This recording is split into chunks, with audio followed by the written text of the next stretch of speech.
Acompanhe nossas histórias diariamente. Clique em inscrever-se. Faça parte da nossa comunidade de ouvintes. Novos audiolivros toda semana. Ouça onde quiser. Inscreva-se agora. O Livro de Ouro de Saint-Germain. Discurso 6. Invocação. Ó tu, poderosa e infinita presença, Criador de tudo o que existe, sempre majestoso em tua conquistadora presença, só a ti damos poder. Retiramos para sempre todo o poder que sempre demos às coisas exteriores e permanecemos serenos em tua majestosa presença, em teu amor, em tua sabedoria e poder, sabendo que eu sou aqui, eu sou lá e eu sou em toda parte. Então, eu sou, eu sou sereno em tua majestosa presença, manifestando o teu amor, tua sabedoria, teu poder e julgamento, porque possuo tua previsão e vejo muito além das possibilidades humanas. Rendo louvor e graças por conhecer e aceitar, agora e para sempre, unicamente a tua poderosa, vitoriosa presença em todas as coisas, na minha vida, no meu mundo, na minha mente e no meu corpo. Regozijo-me por ter eu colocado em torno de cada chama teu círculo mágico invencível, impenetrável a tudo que não sejas tu. Eu monto guarda à minha vida, ao meu corpo, à minha mente, ao meu mundo e aos meus negócios, para que nada se manifeste a não seres tu. Nós te agradecemos. Continuai relembrando à mente exterior que, quando dizeis eu sou, pensando no infinito poder de Deus, pondes esse poder em movimento para realizar com êxito a ideia mantida na consciência ou a ideia em que se prendeu vossa atenção. Os discípulos sinceros não devem esquecer isso por momento sequer, até que a verdade se torne tão relacionada com a atividade exterior que atue automaticamente. Portanto, vereis como é ridículo dizer: eu estou doente, eu estou em dificuldades financeiras, ou que pareça representar deficiência de alguma coisa. Eu vos digo que não existe possibilidade de ser desafetados se vos apegardes a essa ideia. Por isso, empregai-a. Quando pareceis estar resfriados, não é necessário que se vos diga que useis lenço. Então, por que será preciso lembrar-vos que a atividade exterior dispõe exclusivamente de um poder para movimentar-se, e este é a presença Eu sou Deus em vós. É lamentável que discípulos sinceros, muitas vezes, não meditam o suficiente sobre esta verdade, para que sua maravilhosa presença entre em atividade. Por exemplo, se disserdes, eu sou a majestosa e vitoriosa presença preenchendo todos os cargos oficiais, e sustentardes com firmeza esta afirmação em vossas mentes, logo percebereis as bênçãos que disso vos advirão. Preservai-vos sempre, no vosso contacto com o externo, de aceitar inconscientemente a aparência das coisas ou o pessimismo dos chamados financistas. Deus governa vosso mundo, vosso lar, vossos negócios, e isso é tudo o que vos deve interessar. Nunca penseis que seja apenas vossa imaginação quando percebeis e sentir que se aproxima a plena manifestação desta poderosa presença individualizada. Alegrai-vos, acreditai na poderosa presença que conserva em seu abraço tudo no mundo que possais desejar ou usar. Não sois dependentes das coisas exteriores, penetrando alegremente nesse imenso poder e presença que tudo contém. Não vedes que seríeis sempre providos, mesmo que todo o suprimento fosse cortado? Quero que sintais e que aceiteis prazerosamente, com todo o vosso ser, que o poder de precipitação não é um mito, é real. Aqueles que penetrarem profundamente nesse sentimento terão a precipitação de tudo o que desejam. Crianças têm sido castigadas por verem seres angélicos e por manifestarem percepção interior. Os pais é que mereciam ser castigados por ousarem interferir no dom divino da liberdade da criança, Se os adultos vivessem mais nessa percepção consciente e na aceitação dessas poderosas e grandes presenças de cuja real existência a maior parte da humanidade duvida, sentiriam sua presença e sua edificante, sustentadora inteligência. Meus queridos discípulos, se repentinamente sentimos faltar-nos coragem ou força, eu sou agindo e suprindo instantaneamente esta falta. Se necessito harmonia na minha mente ou no meu corpo, neste caso, eu sou ali, suprindo-a instantaneamente e não preciso esperar. Não penseis no mundo ou nos indivíduos que não compreendem essas coisas. Prossegui direto, regozijando-vos com a presença visível e ativa, precipitada em vossa vida e para uso de tudo que desejais. Nosso senso comum externo, como é chamado, deve dizer-nos que, a menos que aguardemos, aceitemos e nos regozijemos na presença da coisa que desejamos. Como podemos esperar obtê-la? O pobre e insignificante ser exterior empavona-se, dizendo: Eu sou demasiado importante para dar atenção a semelhantes contos de fadas. Pois bem, deixai-me dizer-vos: um dia, os indivíduos que declaram isso terão o máximo prazer em escutar essas histórias de fadas e encher seus cérebros com essas ideias para que possam progredir. Em qualquer circunstância, no contato externo do mundo dos negócios, toda vez que se apresentar uma condição negativa que pareça atingir de alguma forma vosso mundo, imediatamente tomai a firme resolução: eu sou a precipitação e a presença visível de tudo o que desejo, e pessoa alguma pode nisso interferir. Quando falo de precipitação, por esse modo, não quero dizer somente por meio do invisível, mas através de qualquer canal, porque tudo é uma precipitação. Existe apenas uma diferença pequena na atividade. Quando eu reconheço que eu sou, então entrei no grande silêncio, onde tem lugar a maior atividade de Deus. Tal reconhecimento deverá trazer grandes revelações ao indivíduo, se ele o aceitar prazerosamente. Em vossa experiência externa, a prática de qualquer atividade desenvolve cada vez mais a eficiência, não é assim? Se isto se processa na atividade exterior, não vedes quão mais importante é quando se aplica à atividade interna? Quanto mais a usais, maior poder lhe comunicais.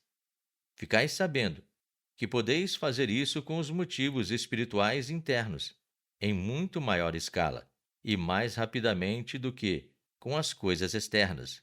Porque, com o espírito, o poder age instantaneamente, não à espera quando age o eu sou.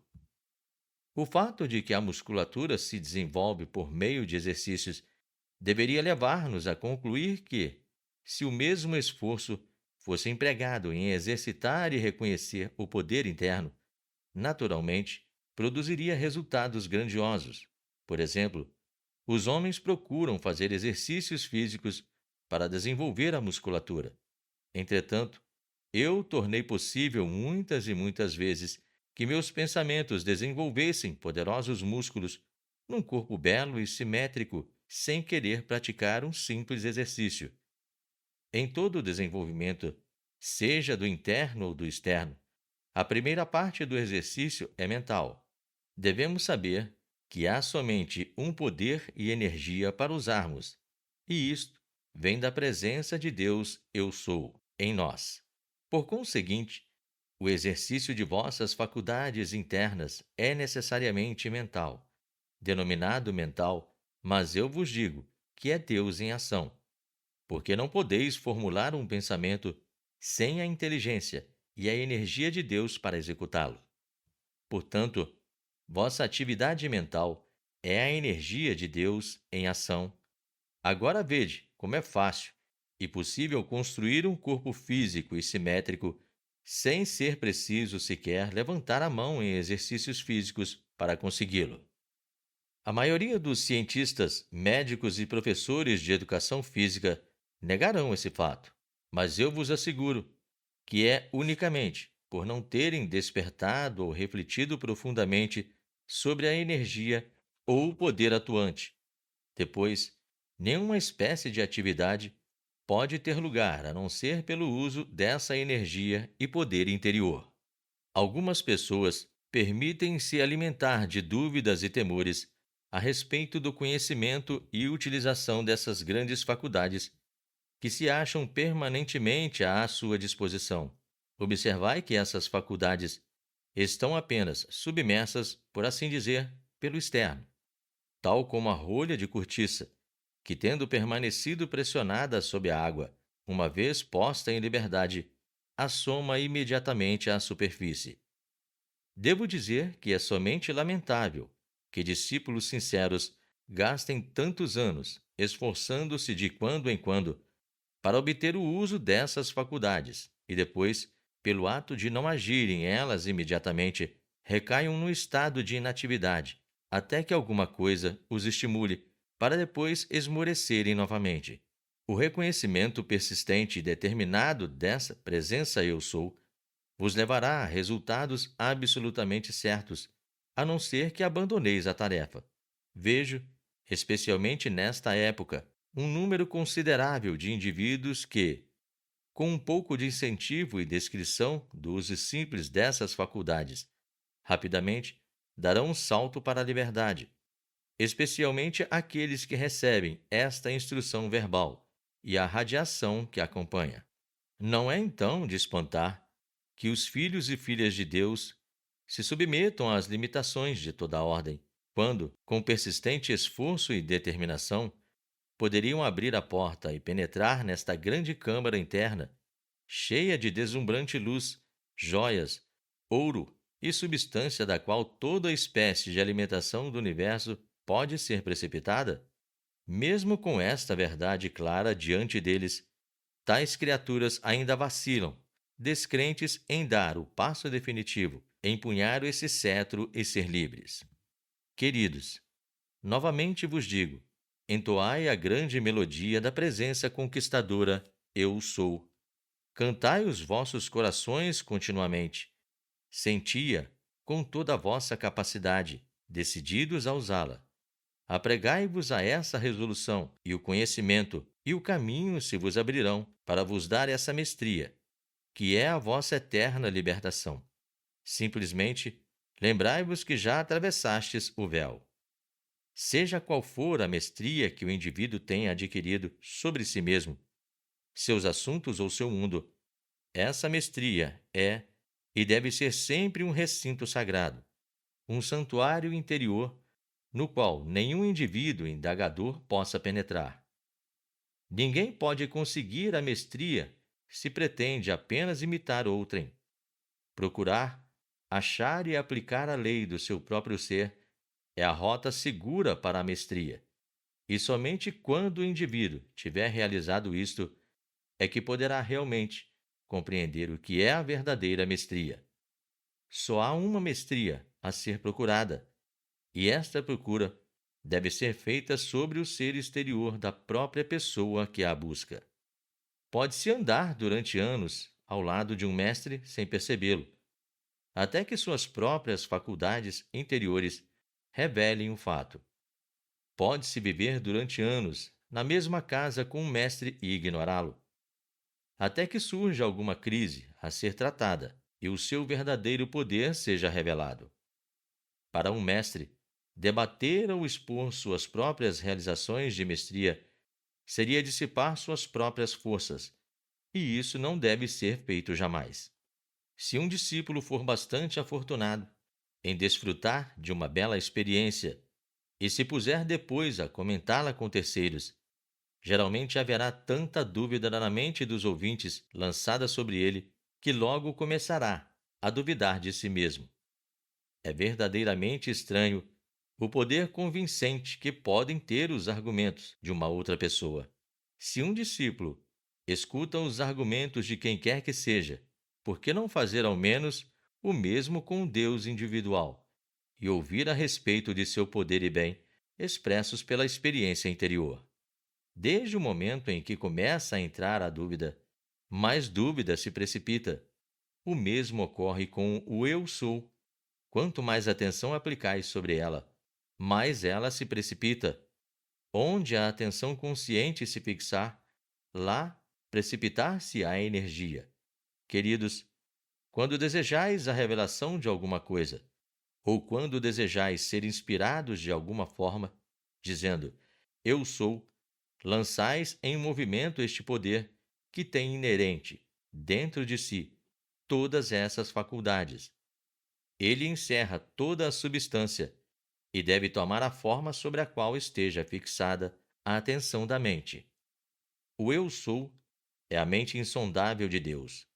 No esforço por conseguir compreender, o estudante comum está apenas contactando a memória do passado, ao invés de entrar no coração de Deus e extrair tudo aquilo que ainda não foi revelado.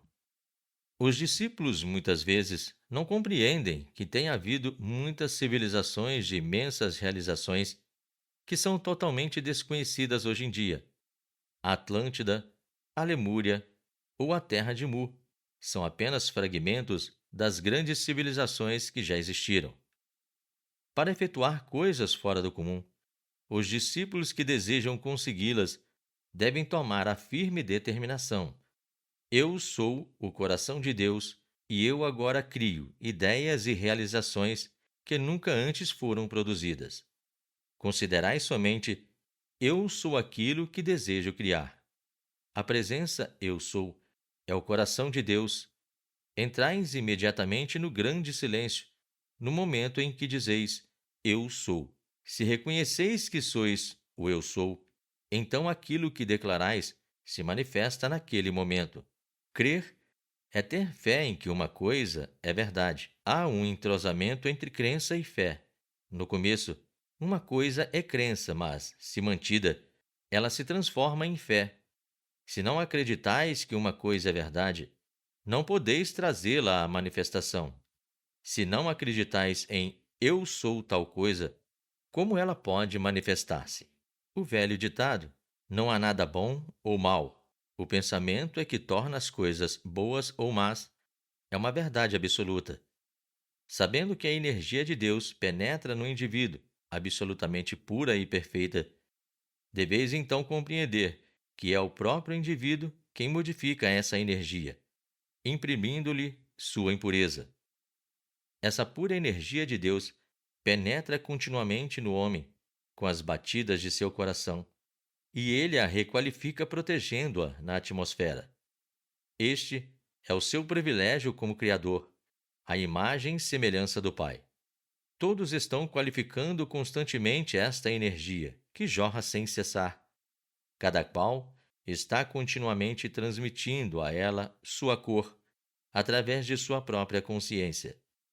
Toda atividade do exterior que qualifica leva consigo a inerente faculdade do som e da cor.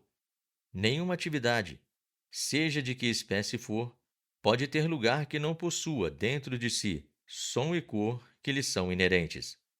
A perfeição de Deus não tem, por natureza, nenhuma descoloração internamente. É no interior da faculdade externa que dá às coisas que tem lugar a descoloração.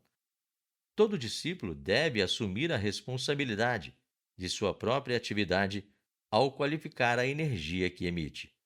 A mente não pode atuar sobre coisa alguma que não possua em si mesma inteligência inerente. Seja o que for que fizerdes, não leveis em consideração o elemento tempo, no sentido humano, mas iniciai vossas obras com alegria e perseverai até que elas se manifestem.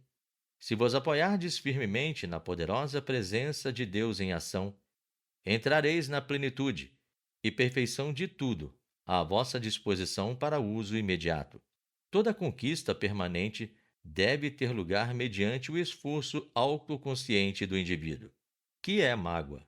É simplesmente a concordância com a imperfeição. Jamais vos deixeis invadir pela mágoa humana. Cuidai para que ela não vos arraste pela areia movediça adentro, quando podeis usar asas para vos elevardes acima de tudo que é destrutivo. Não julgueis, mas continuai a penetrar alegremente na presença eu sou. e todas as coisas se manifestarão perfeitamente. Para qualquer condição, especialmente velhice, usai. Eu sou a perfeição desse indivíduo. Assim, tereis posto Deus em ação dentro dele. Seja o que for que disserem no mundo exterior, não vos deixeis afetar, pois estáis vos encaminhando para essa perfeição, e deveis manifestá-la conscientemente. Se não tiverdes cuidado, podeis, num momento, deixar entrar uma expressão que poderá seguir-vos durante anos, e não a suprimirdes. Quando usais conscientemente a grande lei, sabei que o ativo poder do pensamento de Deus conhece perfeitamente seu rumo, vai e atua com perfeição. Conscientemente, encarregai a inteligência eu sou de usar tudo o que for necessário.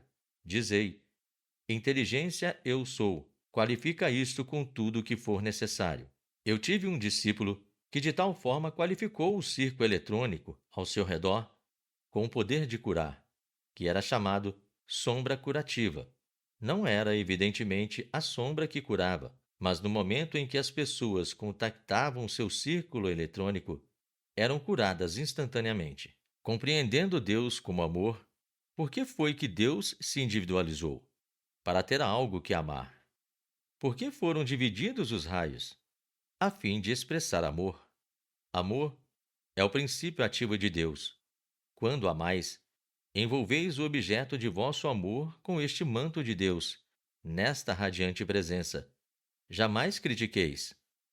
Procurai sempre expressar compreensão todas as vezes que pareça haver uma errônea atividade sexual, e erguei a consciência de um indivíduo, focalizando a atenção no ideal elevado de qualquer espécie, a fim de controlar o pensamento, de modo que a atividade sexual possa ser submetida ao controle consciente do indivíduo, mediante o emprego de sua própria vontade. O uso correto e puro do sexo é para a expansão e expressão do amor na procriação de uma forma, de modo que a alma, que está por vir, possa ter um caráter e temperamento harmoniosos e amorosos. O pensamento e o sofrimento dos pais são a atividade que influencia e molda. A natureza do princípio de vida do indivíduo é para amar. Gostou do nosso trabalho? Gostou da nossa narração? Inscreva-se para não perder os próximos capítulos e livros deste canal. Audiolivro #de Melo. Inscreva-se.